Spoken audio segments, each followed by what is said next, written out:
दोस्तों आज हम पढ़ने वाले क्लास 10 की एक देशभक्ति कविता जिसका नाम है कर चले हम फिदा, जिसके कवि कैफी आजमी जी है।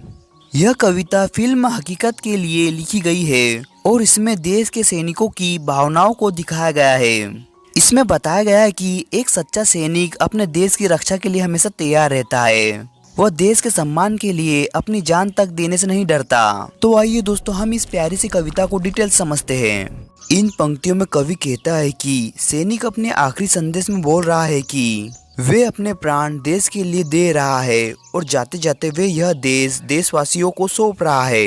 वे बताते हैं कि जब दुश्मनों ने देश पर हमला किया तब हमारी सांसें टूट रही थी और शरीर कमजोर हो रहा था, फिर भी हमने हार नहीं मानी और दुश्मनों से लड़ते रहे। सैनिक गर्व से कहते हैं कि अगर हमें सिर भी कटवाने पड़े तो हम कटवा देंगे, लेकिन अपने देश के गौरव हिमालय को कभी झुकने नहीं देंगे।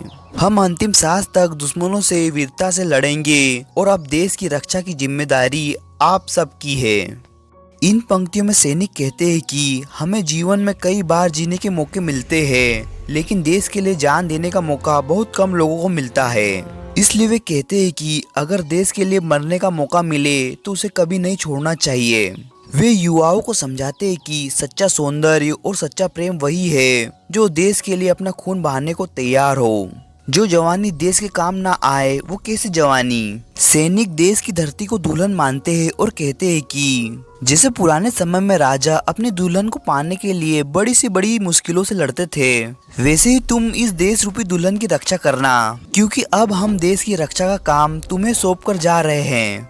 इन पंक्तियों में सैनिक कहते हैं कि हम तो देश के लिए अपना बलिदान दे रहे हैं, लेकिन हमारे बाद भी यह परंपरा चलती रहनी चाहिए। जब भी देश को जरूरत हो तो सभी लोग एक साथ मिलकर उसकी रक्षा के लिए आगे आए। सैनिक बताते हैं कि जब कोई देश के लिए जान देता है और फिर देश को जीत मिलती है तो वह जीत और भी खास हो जाती है, मानो जिंदगी और मौत एक दूसरे से मिल रही हो। अब सैनिक जाते जाते देशवासियों को देश सौंप रहे हैं और कहते हैं अब तुम अपने सिर पर मौत की चुनरी बांध लो, यानी तुम भी देश की रक्षा के लिए हर समय तैयार रहो, चाहे इसके लिए तुम्हें कोई भी कुर्बानी क्यों न देनी पड़े। लास्ट की इस पंक्ति में सैनिक कहते हैं कि तुम भी अपने खून से एक ऐसी रेखा खींच लो जैसे लक्ष्मण जी ने सीता जी की रक्षा के लिए खींची थी। ये संकल्प लो कि कोई भी दुश्मन जो रावण की तरह बुरा हो उस रेखा को पार न कर पाए। वे देश की धरती को माँ सीता के आंचल जैसा पवित्र मानते हैं और कहते हैं कि अगर कोई दुश्मन उस आंचल को छूने की कोशिश करे तो उसका हाथ तोड़ दो। अब वतन की रक्षा की जिम्मेदारी तुम्हारी है, तुम ही राम हो, तुम ही लक्ष्मण हो, यानी अब देश को सुरक्षित रखने का काम तुम्हारा है। दोस्तों वीडियो अच्छा लगे तो इस वीडियो को लाइक कीजिए और चैनल को सब्सक्राइब कीजिए। Thank you for watching.